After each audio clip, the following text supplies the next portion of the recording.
Well, welcome again. It's our third session on the Book of Revelation, and I think, Hugo... Third time already? Third time. Wow. I'm hoping we can actually get through chapter 1 tonight. Yeah, that'd be nice. We'll see. Yeah. No guarantees as we begin. But Hugo, how are you doing? I'm a little flustered today, so... We had talked about this just before, but yeah, you've got your dissertation defense. Yeah. Next week? Yeah, Thursday, so that's a week from tomorrow, and today I figured out that there's actually a big flaw in my master's thesis, so I'm like, oh shoot, let's fix that quick, so I hope you can. Yeah, We're going to be pray for Hugo, okay? Thanks, guys. Pray for Hugo. We appreciate you being around, and we think you've got gifts in these areas, and so we're hoping with this math dissertation on chaos theory, which I know nothing about, other than I know how to cause chaos. Okay. We're not going to go into that because that has nothing to do with chaos theory, but okay. Whatever. So anyways, we are in Revelation 1, and we've discussed a number of things, and one being the fact that the real issue for most of the churches, there's 7 churches that are listed, and I think last week we discussed them, the 7. They kind of form a circle, and there's a lot of 7s in this book. That's one of the first. And basically, it was to the 7 churches in verse 4 that are in Asia, okay? And then later on, he will talk about them again. We're going to be reading in Revelation chapter 1, verse 9 through 20. All right. Oh, you got it? All right, awesome. You can read the whole section, and then we're going to discuss it. So one way or the other, we're going to get through this. Yeah, no, fair enough. Okay. I, John, your brother and fellow partaker in the tribulation and kingdom and perseverance, which are in Jesus, was on the island called Patmos, because of the word of God and the testimony of Jesus.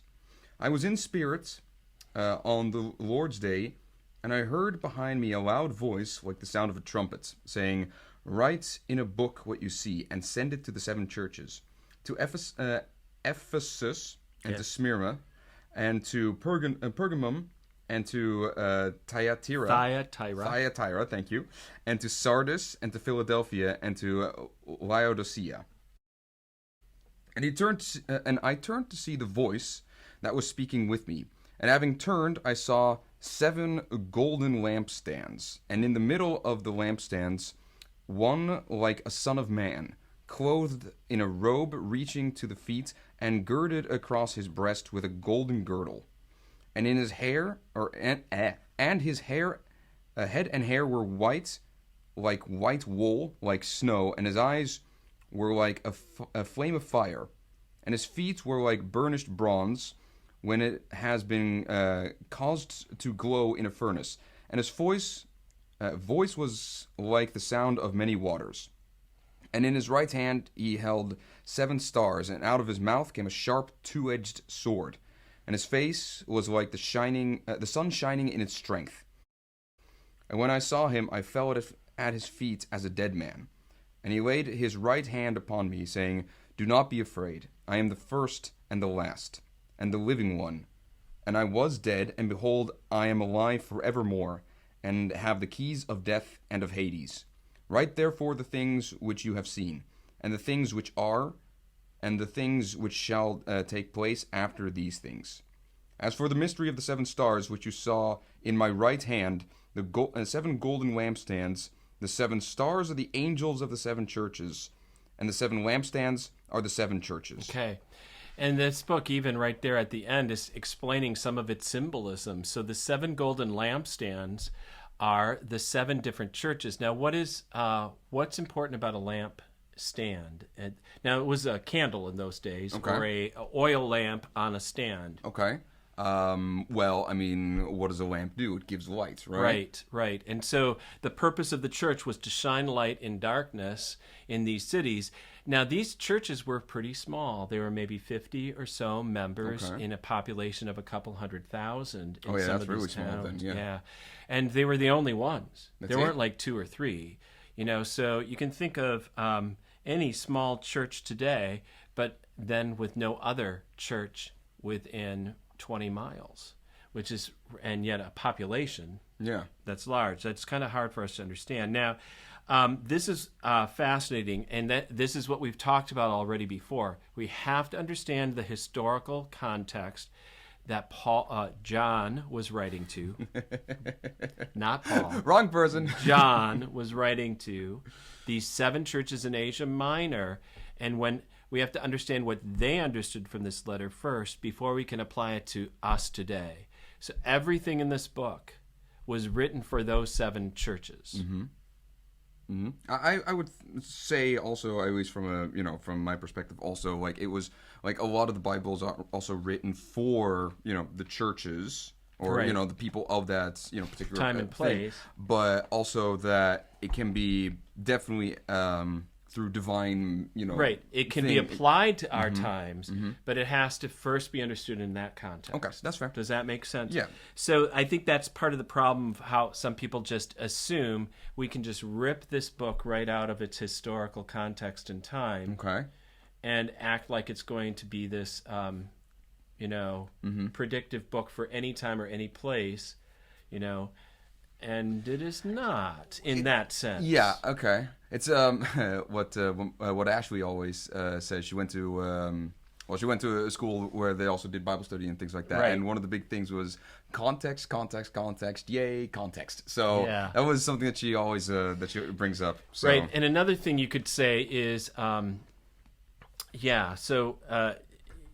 order to really understand for today, we have to understand it for their time. And so a couple of things to just repeat about their time. We've talked about a number of them, but basically these were the 7 most important cities in that province of Asia Minor or modern-day Turkey. And you can go actually to Turkey today and go to the ruins of Ephesus and still see amazing ruins there, temples and everything. Okay, interesting. Because I would think, it's a city like Ephesus. Or like Constantinople, but Constantinople is now known as Istanbul. It's basically built upon it. So I would think, Ephesus, although I've never been there or heard of it, and I would think it actually still exists. It does. Well, it's 2 locations, I believe. Okay. So the old city was on a port on the, I guess it's the Aegean or the Adriatic. I think it's the Aegean Sea. But the problem is the river mouth filled up with silt, and so the city now of Ephesus is a lot farther away from where it used to be because and so that all dried up, and so the ancient ruins are outside of the city of Ephesus. Gotcha. But it's the ancient city of Ephesus. Okay, gotcha. Okay. Understood. All right. Understood. So if I can't remember, let's see, I saw this in here somewhere. I was going to read this. Revelation. Howard Brooke Gwyther writes that we read Revelation as written to address what John believed to be the pastoral situation of the 7 ecclesia, that is, the churches, in their own time and place. So that's kind of our principle. And one of the things to remember is Asia Minor did not feel like they were occupied by Rome. Okay. Judea, Jerusalem, felt like they were under occupation, but they felt like they were in a province of Rome, a territory of Rome, and they were more or less considered themselves to want to welcome Roman rule. You're trying to find a map. Yeah, I'm trying to find a map of that. Okay, well, let's see if they even have one in this book. I don't know. Right here. Okay, gotcha. They're up in this area, so there's gotcha. Ephesus. Okay. But I don't know. We'll put up a map. So you can see where the 7 churches are. It's a few hundred, maybe 1,000 miles north and then west of Jerusalem. Oh, yeah. Well, it's Turkey. It's kind of sticking out. That sort of thing. Okay. As a peninsula between the Black Sea and the Adriatic and the the Mediterranean Sea. It's basically Adriatic. Here's the Aegean Sea. Okay. Yeah. Okay. So it's basically on the same latitude as Athens and things like that. So. Yep. Okay. So. Okay. So Rome is somewhere around here, and that would then Rome is mean actually right there. Okay. Okay, so this whole part, or at least Ephesus anyway, I'm guessing the surrounding area too, just was part of the Roman Oh, very strongly. Occupation. But they were Okay. not.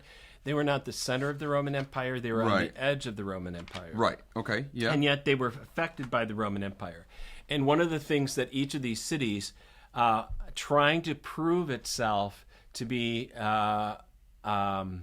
more important than the rest, there was a Okay. lot of civic pride in these cities and a competition to oppress any Roman officials. And they tried, there was a patron-client relationship where Rome would kind of sanction and build colosseums and temples and all these things, and then they would try to show this how loyal they were. Okay. And it was based on some economics in the whole situation. You know, the more money is spent by Rome here if we suck up Right. to them. Right. Yeah. That makes And sense. so emperor worship and the imperial cult became important, where the emperors were considered divine-ish, not like gods of themselves, but like the sons of gods, and had divine qualities. And once they died, Augustus and others were treated as divine beings to be honored and worshipped at temples and given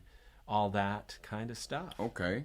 Interesting. I always thought, like, Romans, you'd worship, like, Zeus or Hera or that sort of Right. thing, but not actual people, Well, that's emperors, that sort of thing, the emperor cult started at Okay. this point in time. Okay. So that's, like, you say cult, it's kind of like a subsection Cult of that is sort of cult thing? is a worship. Cult can be a more sociological term that doesn't mean like, ooh, they're a sect over here that's Okay. doing something weird, but a cult is a whole system that worships and celebrates and has all these things going on that people get involved in. Okay. So Okay.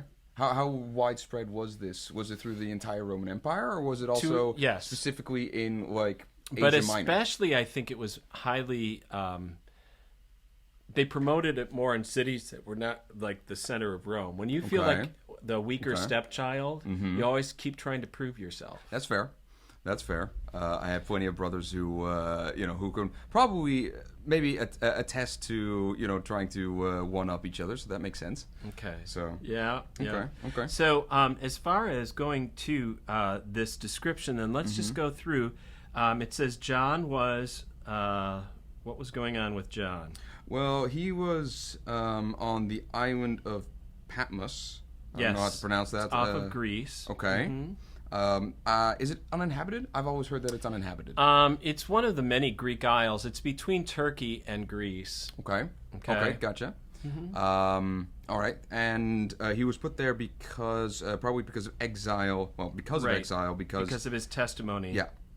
Yeah, they were like, okay, this guy won't die because he was probably one of the Right. last ones of the original who have seen Jesus. Right. I was in the Spirit on the Lord's Day. What's the Lord's Day? Well, that would be the Sabbath, but No. Well, no. No. Okay, hold on. The resurrection, Right, so that would be a Sunday. a Sunday. Right, So right. I'm thinking the Lo- Sabbath in terms of Correct. Right, it's not Shabbat. Not the Shabbat, but Sunday, the first day of the week, the first day of a new creation. So in the middle of worship, in a sense, he heard a loud trumpet saying, "Write all these to these 7 churches." Then I looked to see the voice, and what does he see? The golden lampstands, right? And in the middle of one is like a son of man, which we've described from Daniel chapter 7 last time. kind of in the end of the Daniel. Right, Yeah. that he comes alongside of the Almighty, the Everlasting, and receives honor and glory and praise for what he has done. Which is interesting because you kind of see that happening here already. Like his face shining like the sun. You're Right. like, whoa, dude. Okay, so he is, but this is also symbolic language. Okay, that's right? fair. That's so fair. the hairs of his head are white, like wool, like snow. What does that represent? I would say purity, but also Purity and... I think, well, holiness, which is basically the same See, thing. I've got a lot of gray hair. Wisdom. There we go. We talked about wisdom. There we go. Yeah, he's all wise and pure. Okay. Now, what's fascinating is the first thing is the hair, and the last thing is his face. In verse 16 at the end, and his face was like the sun shining in full strength. So, what you find is there are 7 characteristics Okay. Another 7. Of course there are. Yeah. Of course there and are. the first and the last correspond. It becomes a chiasm. Okay. A chiasm is where the outside is one thing, the next layer, and then the middle. And often Yeah, I was the kinda middle of a wondering. chiasm is kind of the central part. The Psalms do this sometimes. They do? Yeah. This is the first time I've heard of it. Yeah, and there are others. Yeah. Okay. You take my Good Gospel New Testament course at FGCU, and you'll find out that this is one of the literary devices some of the writers use is chiasm. Do we use that anymore? I don't think we do. Good writers probably use things like that, Okay. but we don't even notice it. Okay. Fair enough. Probably like I know that a lot of like the Hebrew I know Poetry is- poetry. yeah. Well, that, but they also like to repeat things in order to Right. lay emphasis on it. But that's basically all I know about it. So I'm wondering if Yeah, it's like a Hebrew you know? poetry doesn't rhyme. It more or less describes it from different angles. Right, it's like thematic and that sort of stuff, Mm-hmm, right? So I'm wondering, like, for that reason, is like this is probably a lot more of a This is more of a cultural- Greco-Roman, Okay. a Greco-Roman style of writing. Okay. Okay. So the face shining like the sun. What do you think that's? Well, it's interesting because I want to talk about that because you have all these things of like, hey, you're able to see this, but when I look up at the sun, I ain't seeing nothing. You Right, know? right. It's like, Well, it's I too can't see blinding, anything. it's too pure. Too much, you know? Right. So which is really interesting. He uses that it's the full sun. Right. Which means to me this is metaphorical. Mm-hmm. Okay. So in the light is a sign of purity and truth, often bringing Yeah. it into the light. It's also a sign of blessing. May the Lord bless you and keep you. May His face shine upon you. This is all the way thought back about that to one. Numbers. And it's also representative of God's glory. So in the face of Jesus Christ, we see the fullness. This statement is saying we see the fullness of God in human form. We see exactly who God is, his character, his full imprint. Hebrews chapter 1 describes that Jesus is the full image of the Son. Okay. You know, we had prophets before who spoke, but now in these last days, It's, here we have the exact representation in Jesus Christ. So if you want to know anything about who your God is, don't just go to generic God talk. Look at Jesus. Which is interesting. I also kind of thought of, I think it was Isaiah, maybe Ezekiel or something, where he's actually, I think it was Isaiah where he got, You where, saw the train of his robe in the temple, right, and like describes this whole vision and that, you know, an And angel he of the freaks Lord. out. Yeah. and a seraphim comes down and presses a coal against his lips. Yeah, there's like this whole vision, but there's Right. like, This is Isaiah 6, by the way. Okay, well, good- Okay, it's good his to know. call. and like, I think if I'm correct, I might want to flip to it, but who knows? Maybe I won't find it in time. Where there's this, I think I'm not quite sure, but he sees something of like a humongous amount of glory, and I think also this radiating light that's coming off. I might think be that in the wrong maybe one then. more in Ezekiel. Oh, that he might be sees Ezekiel? these Okay. four-faced creatures that hold up the throne and all this stuff. Okay. Isaiah just freaks out over seeing the edge of the robe of God. Yeah. And believes that he can't even stand in that presence. Yeah. In the year of this is Isaiah King 6. Uzziah died. Yeah, I saw the Lord sitting on a throne, lofty and exalted, with the train of his robe filling the temple. And the foundations of the threshold trembled at his voice. There was smoke. And so, yeah, I mean, it's not necessarily in here, but like there are certain like images, mostly visionary. Well, Mount Sinai. There's the glory of God, the fullness of God, the transfiguration of Jesus with Moses and Elijah on the mountain. That one happens too. Time and again, we see light being a sign of God's glory, His presence, His purity, His essence, and the response almost always is not, wow, that's nice. Yeah, more like, oh, I'm gonna die. Holy, yeah. Yeah. And I'm like Isaiah, I'm ruined. Yeah. I'm dissolved. I'm falling apart. I can't stand this. How in the world can I be in his presence? So we see his all wisdom, his hair, his purity, the whiteness, and then his face shining like the sun in all its fullness, blessing, and the glory of God seen in the face of Jesus Christ. This is really the revelation, and all these other images that come up later are subsequently tied to this revelation. Right. Jesus is the center of all creation, of all that is. And when you get off center of Christ and focus more on all these other images that we'll get to in this book, there's a lot of them, we start then we have problems. Okay. Yeah. So the first and the last are his face and his hair. Now the second is what comes in verse 14. His hair was right, and his eyes were like the flame of fire. Okay, and right before the shining sun in verse 16. Let me see. Let me make sure. And out of his mouth came a sharp two-edged sword. Okay. So his eyes are like flaming fire. It's like doesn't that sound almost like X-ray vision? Yeah, I'm like, I don't know if I want to I do want to see it obviously, but I'm like, that's got to be freaky. Like, well, someone's, it's symbolic. I don't, true. It's, it'd be weird to have someone right. with a sword coming out of their mouth. Because if you try to paint this picture right now, it'd be kind of a little intimidating. Yeah, of course, that's part of. But it's a symbolic picture of showing. His eyes, what do you think eyes are about? All-seeing, maybe? All-seeing, all-wisdom, all-knowing. And he can see everything purely and perfectly. Jesus said in, I think it's the Sermon on the Mount, the eye is the lamp of the body. And if the eye is good, the whole body is full of light.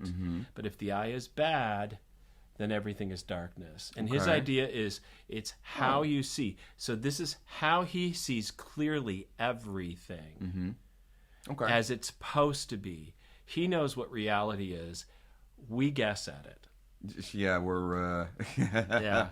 And I bend reality that isn't real. I perceive things inappropriately. He perceives perfectly and purely and completely. Okay? Yeah. Also, the eyes and the mouth are two of our basic ways to communicate and relate to people. Okay. It's how I see you and how I speak with you. Okay. So this is the relational aspect that Jesus Christ is connected to us as well. And then in addition, then the mouth, it says it's like a two-edged sword. Does that bring up any images to you? It sounds familiar. Yeah. Let me see. Is there a... I don't know if it's in there, but in Hebrews 4, verse 12, it says the word of God is living and active, sharper than any double-edged sword, able to penetrate to the division of joint and marrow, bone and spirit. Everything is uncovered and not hidden. Hebrews is like... Oh, I know where Hebrews is. Yeah. So it's somewhere in the... But I see this other... there was another reference? Yeah. Oh, okay. I just want to make sure I got it. Isaiah... Isaiah 49, okay. And he has made my mouth like a sharp sword. In the shadow of his hand, he has concealed me. And that is from which, it's from one of the servant songs. Which verse is that? Oh, right there. Verse 2. Okay. And the first verse, this is Isaiah 49, and this is another one of the servant songs that starts in Isaiah 42. Okay. So Isaiah 42 is, "Behold my servant, whom I uphold, in whom I am well pleased." Oh, well, that sounds familiar. Yeah. At his baptism, at his transfiguration. Yeah. And then this is another one of them. The most famous one that we all probably know as the culmination is Isaiah 53. Okay. "Behold my servant, no one, he's despised and afflicted and treated poorly. Yeah. Surely he has borne our griefs and carried our sorrows." Yeah. That's from Handel's Messiah. So yeah, good bit of music, by the way. Give it a look. Yeah. So okay. So again, that ties in that Jesus, he speaks truth. It's like surgery when he does. Yeah, because that's also a thing. Why a two-edged sword? Why do they put that specifically there? You know? I'll have to look that one up. Okay, that's fair. But the other references just talk about how it penetrates, how it can separate, See if we how it can can find be that. surgically precise. And I think it's saying that you just don't hold on. It doesn't. You don't control the sword. Like I can't grab onto the blade. Like this side is dull. You know what I mean? Right. It has to be, Okay. okay. I know that for me specifically, it's like a two-edged sword because, like you said, you can't grab hold of one side Right. of the blade. That you can kind of swing it both ways, or that's what I've heard it, where you can actually use it to actually, mow down your enemies, but you can also use it in order to, Protect or to. that, but also to kind of cut out the tumors of your of yourself as well. So you know? and I would say it's pushing it. I'll just tell you this. Mm-hmm. But there are two different words that God has for us. We call them law and gospel. Okay. Sometimes his word is true and it condemns or points out like the problem, and sometimes his word is good news, the promises, the forgiveness, etc. Okay. It's kind of like when you will have children someday, Hugo. You'll have things that you don't want to do, that you need to do for your child in terms of say things and do things to discipline. Yep. And you do that so that you can say the things you really want to say and to do. Okay. So you have two different words. Any good relationship has both the yes and the no, the law and the gospel involved in it. Right. Okay. It's pushing it a little with this illustration. That's fair. But okay. There's a few things we'll have to do some research. If you have any thoughts about it, make sure I guess write it in the comments. I guess talk about it. I guess So then, so from his mouth comes a two-edged sword. But then in verse 16, his right hand he holds the 7 stars, and the other thing that goes with it is his feet. So this hands and feet. His feet are like burnished bronze refined in a furnace. So like glowing. And so he is perfectly founded, grounded, and unable to be like knocked over. And the hand in his right hand, the right hand is the hand of authority and honor, are the 7 stars. So he's holding the churches in his hand of authority. He's ruling over the churches, and he rules over the earth, the feet. Could you imagine holding a star? What everyone's 7? What kind of authority or power do you have to have? Right. Isn't that amazing? I know. And then in the middle of it all, this is the part that's in the middle. The 7th part, or the central part, is his voice, the roar of many waters. So and he also kind of described it like the sound of thunder in Revelation 2 Or the trumpet. 1 verse 10. The trumpet. There we go. So are we talking booming, or are we talking because you also have with water? It's there's a lot going on. It's a metaphor. I think it's the metaphor of his word is so different than ours. Okay. When Jesus said something, it happened. Okay. Rise up and walk. Yeah. I mean, that's true. Yeah, Right? that's fair. If I say rise up and walk, I mean, I'll go if you want me to. it's a wish, right? It's a wish. Yeah. When God says, let there be light. Well, it's not that's fair. Yeah, okay. Okay. So when Jesus said your sins are forgiven, that's what shocked the Pharisees. How can he do that? Why didn't he say, may your sins maybe be forgiven? Yeah, it's kind of an authoritative thing of It your was sins are total now authority. forgiven. You're like, whoa, dude, you can't say that.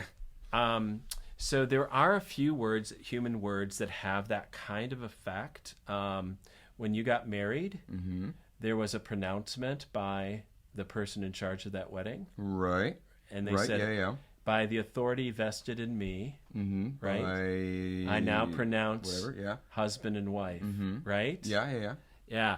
So that is a performative word. All of a sudden, before that word, you're not married. After that word, you actually are legally married, and your relationship has changed.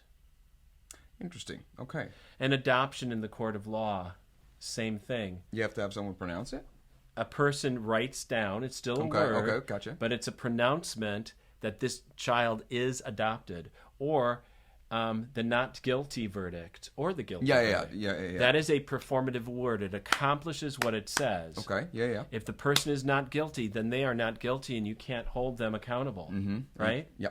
And the nice thing is also you can't try them again. It's Yeah, like, you can't we'll go just back give them a different judge or something, you know? Yeah. Yeah. So we had a little glitch there, I think, in the tape, but I think you guys get it. Sometimes technology doesn't work as smoothly as we want. I'm moving too quick. No. Okay. So this is the central teaching just about who Jesus is, and all of these characteristics that are described, kind of like I said, in a surrealistic painting, are saying this is who he is. And the response is pretty profound, right? Yeah, I fell at his feet as a dead man. So what does that mean? Does it mean that he fainted, or does he mean that he was just prostrate in like shock? I think, yeah. Which is interesting because like he's been like John, from what we can tell, the apostle anyway, was, and we're assuming that it's the John the apostle, Right. Was with Jesus for, let's say, about 3-ish years, give or take. So he knew him, and so.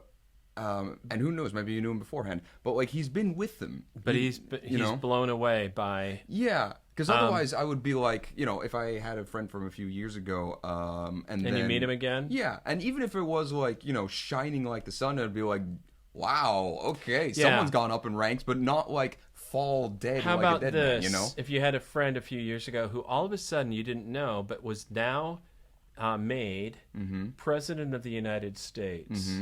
And now he comes and visits you. I think your relationship is going to feel a little more like, oh. Well, but I'd still be very buddy with him. Like, dude, Right. you're doing pretty good, But and I'll not like I need to worship this person because well, my but life that's still depends we on don't it, have a metaphor. We don't have anything that compares to Yeah, it's fair. this. That's 'Cause fair. This is.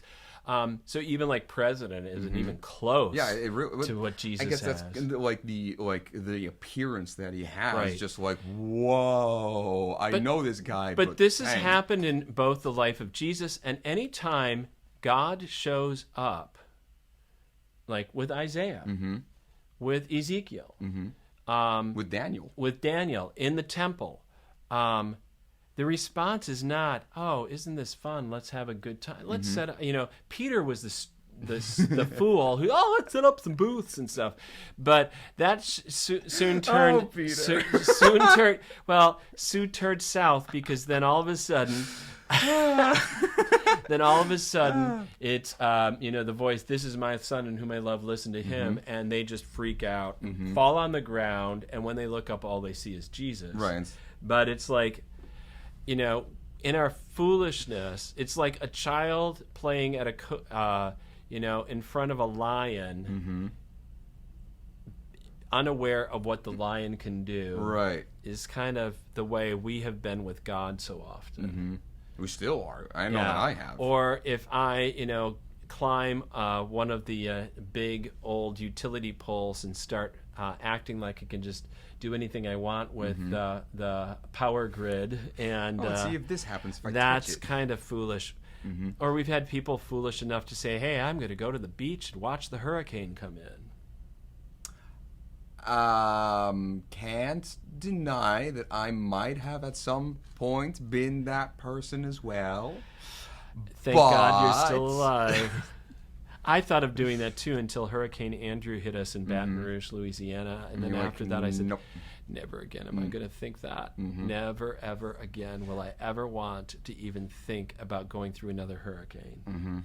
It's the only thing that I mean. Total out of control. Yeah, well, that's usually when you're on the sand. I know my comparison with yours is way less, but I had like short, pants on. What like, hurricane was this? I don't know. It was years ago. Probably even not even a hurricane. Probably a tropical bet it storm. wasn't. And like the sand was basically just eating into my my feet, and I'm like, that's not good. But like that's pitiful in comparison to what you've probably experienced. And I mean that's also the point, where if you don't know the power that is behind, like, let's say a hurricane, the buckets of water that come out, and the tornadoes and the wind and all that kind of stuff, you just be like, oh, it's fine, and you're oblivious to how much power is standing before you. Yes. You know? Yeah. So, and Jesus' first words are, "Fear not." I think there's 365 different fear nots in the Bible. So one of Okay. our first responses to God is often to fear and in trembling and in shock and wondering. And here he says that again, which is a great word. He's the living one. He's died. He's alive forevermore. Not just I'm alive for a while. I am alive forevermore. I have a whole new different type of life. And I have Yeah, the keys the of living death. one. I'm in charge of both death and Hades. Everything. Nothing is not under his authority. And then write this down. And then you see the 7 stars are the 7 golden lampstands, are the 7 churches, and the angels. I would say the angel here. So the word angel is angelos. Okay. So we just translated angel, but it often meant messenger. So it could Okay. actually be the 7 pastors or the 7 messengers that are kind of over the churches. Okay. Okay. Might be angelic beings as well who are protecting the churches. Because I know that a lot of people, also in like America, they're like, okay, if you have an angel, you might have an angel watching over you, which might be a case. I don't know. Yeah. I'm not saying it's not, but like, I think here's the problem. I don't have a problem with people believing in angels and all that stuff, but just don't go down that rabbit hole. Well, don't They're go- secondary creatures. they really are. It's God. And not only that, whether you have an angel or not, we have solid, rock-solid promises from God of what he will do and who he is. We have references to and descriptions of angels, but we don't necessarily have, and of course, God will always have an angel by your side. There's no promise of that. Right, that's true, and there are certain things of like, you know, when Jesus jumped off or was tempted Wow. to And jump he said, "Don't off. do that." Yeah, and because the devil was like, oh, that's okay. The angels of God will actually carry you to safety, Right. and it's like, so there are certain things where like, okay, you could Right. think So- about it. So Let's I don't know. kind of bring this to completion here. We did Okay. actually get through this. Now, here's the deal with all of this. Why would these 7 churches need a revelation, this vision, this picture, this description of who Jesus is? maybe to actually say that, hey, if you're going to go through tribulation or you're in the middle of being surrounded by people that aren't Christian and you might think you're small and there's no significant point Right. to it, the eventual person that you are worshiping is in control of everything, Yeah. you know?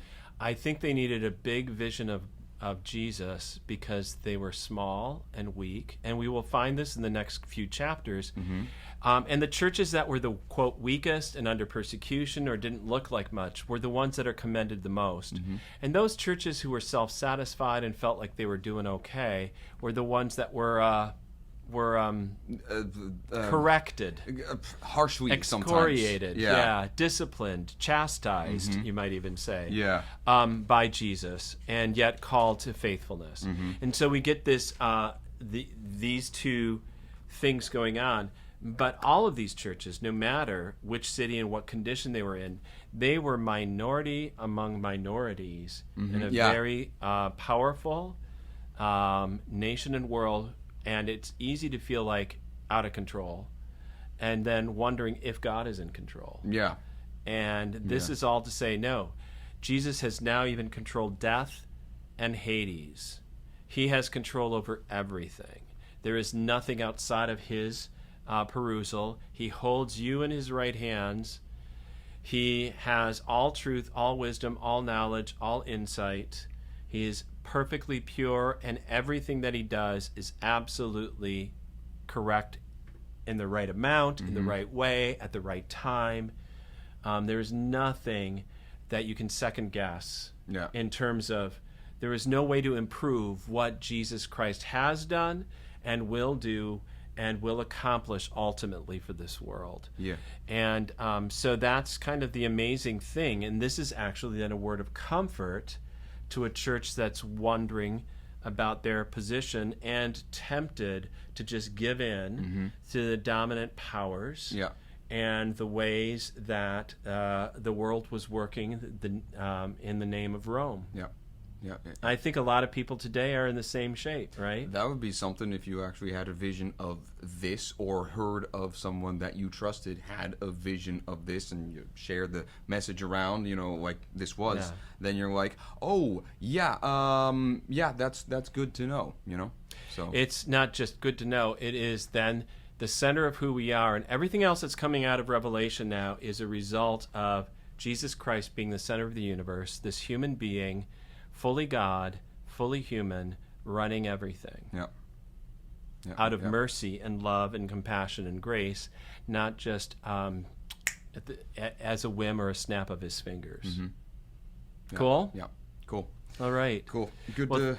Yeah, good discussion. Yep. We didn't pray at the beginning of this. We prayed before we No. actually started this video. But Hugo, why don't you close us out with prayer? Sure, sounds good. Father, thank you for the opportunity that we had in order to just open your Bible and to read a relatively, I think, a small passage, but definitely one with a lot of weight, one of hope and one of just power to say, in a world that I think a lot of us sometimes feel like, where is God? Or, how does this fit into your plan? A statement of that you are in control, that you are the Alpha and the Omega and the beginning and the end, and that you have control over everything. There's no one that can possibly be described the way that you are. That every human that interacts with you is just thrown on the ground in absolute terror, no matter who they are. And I'm sure that a lot of us, know someone that's like fearless, or is like, oh yeah, able to, do crazy things. And yet in front of you, no matter who it would be, they would just absolutely be powerless and fearful in front of you.